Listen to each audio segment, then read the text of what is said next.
Hey guys, my name's Khadroth, and today I have a very special topic to talk about with you guys. So upcoming on NA in the, next couple of weeks here, we're basically going to have the release of Lostbelt 7. Now, Lostbelt 7 happened in a very weird way on the JP server, and even more so to a degree on like the Korean and Taiwan servers as well. So I wanted to give you guys a little bit of a primer for what to expect, not only date-wise here, but also potentially for fights and stuff like that. I've had a lot of questions over the years here about LB7 since it came out, how it works, some of the nitty-gritty stuff. So basically, together with one of my mods, we put together a very nice list of things you might want to know for LB7.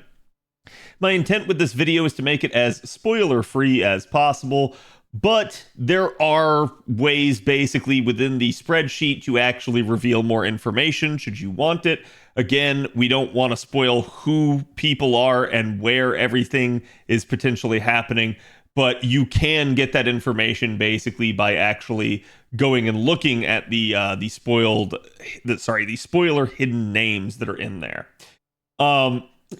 With that in mind, some of the fights have very unique gimmicks. I'm going to say if you don't want this information on that end, there will be points in the video I will try to, timestamp this so that people can skip certain sections.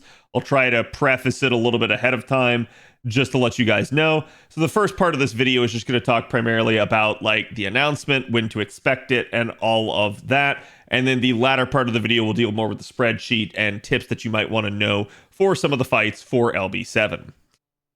Okay, so starting off right away, you guys can see here they actually just announced today that we are going to be getting the live stream basically at 6 p.m. Pacific time on the 24th. That is Christmas Eve. Normally, I cover every single live stream with you guys. I may or may not be around to cover that. It just depends because, again, my schedule is going to be the fact that I'm going to be spending some time with my family.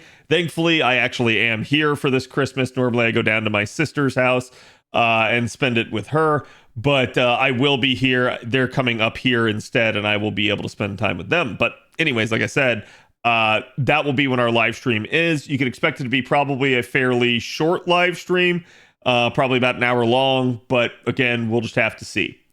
So needless to say, that'll be their YouTube stream date. The event itself, the unveiling of Lostbelt 7 Part 1 is going to come out basically on Christmas Day, as you guys can see there. So expect that. We were pretty much telling everybody this is the date that it was going to be for a long time. And a lot of people asking me, would it move around and stuff? The first part of Lostbelt 7 was never going to move. We knew exactly the date it would always be. The second part will be a little bit more up for debate, and we're going to talk about that here in a second. So essentially, the thing you need to know really about it is, again, it is a two-part story chapter release. You do have certain requirements in order to be able to play it. Primarily, obviously, you're going to have the main story chapters ahead of it done, including Lostbelt 6. You will not have to have 5.5 or 6.5 done, though.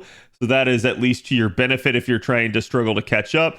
And there is the requirement as well to be able to complete the epilogue of Tunguska. You do not have to do all of the Tunguska main interlude, just that epilogue portion. But again, you're not required to do like 5.5 and 6.5 in order to be able to do it. Now, I'm not going to go through this entire news brief that they put out. Again, if you want that, basically it's available on their website, but I just wanted to make you guys aware of the fact that there are unlock requirements if you guys haven't gotten that side of things done. Now, taking a look at where we are basically on NA, you guys can see here is fandom's calendar effectively for how things flowed on JP. You were basically just here. We just finished the Carnimus event. We have already had the Melty Blood type Lumina campaign. We've already had the Last Encore campaign. We've already had the Part 3 pre-release campaign, the 2700 Days campaign, and the Part 4 one just came out. You're not going to get this Winter Party Hokkaido thing because it was for a live event that happened in Japan. And so you can see pretty much your next thing up here is going to be the release of 7 Part 1, basically on Christmas. However, after that, just to give you guys a little bit of an idea of what to expect here, there should be, again, a sort of New Year's Eve broadcast. I think you can probably expect that they're going to probably use this maybe to like hype up, obviously, NA's upcoming New Year's, but obviously at the same time, things like maybe even Strange Fake and stuff like that, that we know they're coming out on the JP side of things. So we'll see what they do. There is again going to be another advanced quest. Don't worry about it too much. It's not anything you have to do like right away ASAP if you're busy with Lostbelt 7. Though just keep in mind that the kind of the first half of Lostbelt 7 is actually, in my opinion, the shorter half. So there will be more to do in part 2 than there is in part 1. But again, it's up to you if you want to slow roll Lostbelt 7 and like wait until it's all out, or try to like get ahead of it and get it all done as soon as possible. Again, even though there's only 2 parts, there's still going to be a ton of story to actually read. So just keep in mind that it's not going to be something that'll be like a quick affair to get done unless you really just sit down and blitz it. Now, with regards to the way it kind of worked on the JP side for January, you can see here they had the New Year's campaign basically going through the 11th there. I think you can expect pretty much a similar type of thing for NA. They also had a pre-release campaign. This lasted a long time effectively for part 2. But they had some troubles basically with part 2 coming out, as it was initially delayed due to some issues they were having on their end with essentially the animations and the map and stuff, which you'll see as you get into Lostbelt 7. They did some really unique stuff. There was yet another advanced quest. I think you might be able to see something like this getting bumped, but who knows? It may still come out at the exact same time, because at worst it's just going to be overlapping with story, so you don't really care. However, I've had a lot of questions as to when will part 2 release. Now, I think worst case scenario, it's going to be exactly like it was on JP on the 31st. However, I do not believe that is when it will come out on NA. I do believe that they will resolve this issue, partially because they did kind of accelerate things at least a little bit for the Korean server. Now, the Taiwanese server had essentially the same amount of time between the release of LB7 Part 1 and the release of LB7 Part 2 as JP did, which was essentially 5 weeks.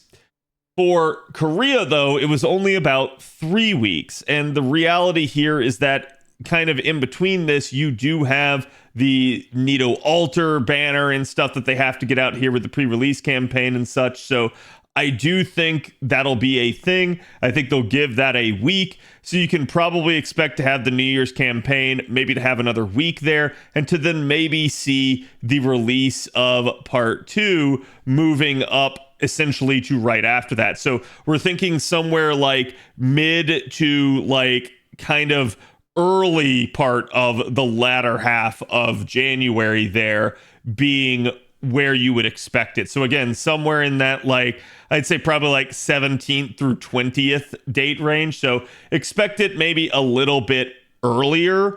Don't expect it to like hyper accelerate and like, you know, again, just come and overlap with New Year's. That's probably not going to be the case. They are still going to have some banners and things they need to get out and get done. So expect it to probably happen roughly a week after New Year's ends. But that's when I think you guys can expect part 2, and that's when the story will completely unlock. You'll be able to, again, have your second set of banners, because the other thing to keep in mind is with 7.1's release, there will be no new units with the release of part 1 for Lostbelt 7. That is to say, the gotcha banners that come out there are all pre-existing units. It's only with kind of New Year's onward that you start to get the units, and really with part 2 is where you're going to get the 2 major banners for that. So again, you're going to have 2 units to really look forward to with that, and 2 even before that point to potentially roll. Now, again, that's going to be sort of the timing that we anticipate them to come out with. So from this part on, I'm now going to move on to the spreadsheet side of things, which again, like I said, I've tried to make this as spoiler-free as possible. But if you guys really want to get your hands on the spreadsheet, I'll put the link in the comments below, and you guys can certainly reveal more of it. So to start off with here, we kind of have a breakdown, because how this got started and where we thought like, hey, it might be useful to do a primer is there are some unique kind of scenarios with regards to whether or not you can command seal revive, whether or not you can blue cube revive, and essentially there are reasons for this, but it is an issue that you're going to encounter in LB7. So be very careful with how you manage the fights, because some of them you will not have an easy time reviving in necessarily, and there will be mechanics at play that might lock you out of it. Needless to say, for the majority of Lostbelt 7, you will not be able to command seal revive, though blue cubes usually do work, with kind of one pretty glaring exception to that. But again, this is just the way that it kind of broke down. So we have an entire page devoted to this if you want it, but we have a more generalistic page talking about the individual fights here. So again, you've been warned if you don't want to see anything in relation to the fights. So right here, essentially, we're going to be seeing like kind of the quote unquote, I'm just going to say big bosses that you're going to be encountering. We did put some kind of tips and recommendations in here for you guys if you wanted a like easy to understand sort of kind of guide to being able to defeat some of this. Like I said, a lot of these fights are very gimmicky. A lot of them have just kind of some sort of like major mechanic that once you know it, it will make the fight a lot easier to prepare for. If you do not know it and you go into it blind, you might find yourself failing the fight the first time. So it's totally up to you. If you guys want to go in completely blind, you can forget everything you're seeing here. But if you wanted some more pointers, you were really struggling, we decided to put this guide out in order to help you. Now, there are quite a few enemies that are going to have, break bars. There's quite a few enemies that are going to have full charge type mechanics. And there are also going to be some that are going to, again, have, buff removal and stuff like that. And even an age-old mechanic that you may have seen back in some of the earlier days of FGO that you found annoying. So I'm going to say there are definitely some surprises. You can choose to spoil yourself on them by reading through this section if you want, or you can completely choose to ignore it for now. However, there is one big thing I need to talk about, and this was the kind of big thing that everyone was worried about and everyone was trying to warn everyone about for LB7. There is a raid in LB7. Now, the raid has many effects. There are many potential classes for it that you're going to run into. It is largely a random thing. However, the big thing that you guys need to know about this raid is that it has a very, very, very annoying mechanic in the fact that it's, how should I put this as spoiler friendly as possible? It's almost like an onsen mechanic of having a cooldown for your units, except you're not going to have a cooldown. There will come a point where you will be able to gain your units back, but only once you have completed the raid. So be very careful with that. You want to plan your route through accordingly. This is a big reason why everybody warned everyone for LB7 to, again, make sure that you actually level up your units. Make sure that you have as many units up and online as possible. Again, you don't necessarily have to max out their skills, and there are some unique mechanics in here. I just want to see real quick if we actually talked about them right here. So you can see one of the big things that we talk about with regards to the raid is that the absolute bare minimum for your ability to be able to get through the raid will be 15 leveled units. Talked with Avalon a lot about this. Well, this is certainly possible, and I think you will see some challenge people actually get this done. The reality is going to be that for the vast majority of players out there, you're going to need more than 15 units. And the reason why is because, again, you basically have until the raid boss pops their noble phantasm until you're dead.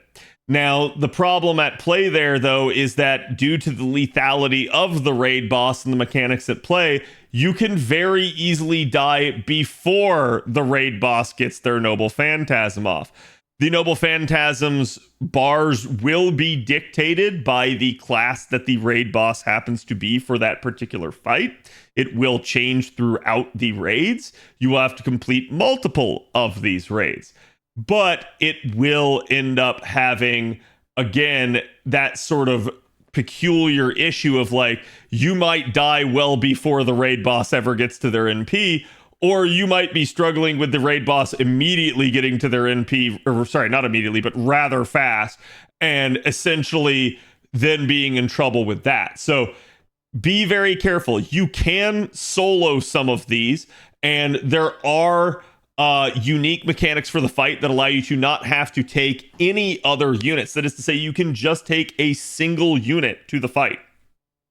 That is not something that's seen really anywhere else in FGO. Usually you have to take, like a fodder ally or something like that to sacrifice themselves to do a solo, but this is a true solo in that regard. So keep in mind that it's something you need to prepare for. You do not have to solo, though. You can definitely have full-blown loadouts as long as you kind of strategize it and come up with the compositions that you think will be successful, and you have enough units online, you will make it through. It is not impossible to do by any means. It is not like something that I think most people will find very difficult. But if you're a newer player or you're trying to blitz your way through and get to LB7, this can be a problem. So just keep in mind, you have a little bit of time right here. I'm going to try to get this video out as soon as possible, but you've been warned. Try to level your units. Try to make sure that you actually do kind of have units online and ready to go against that.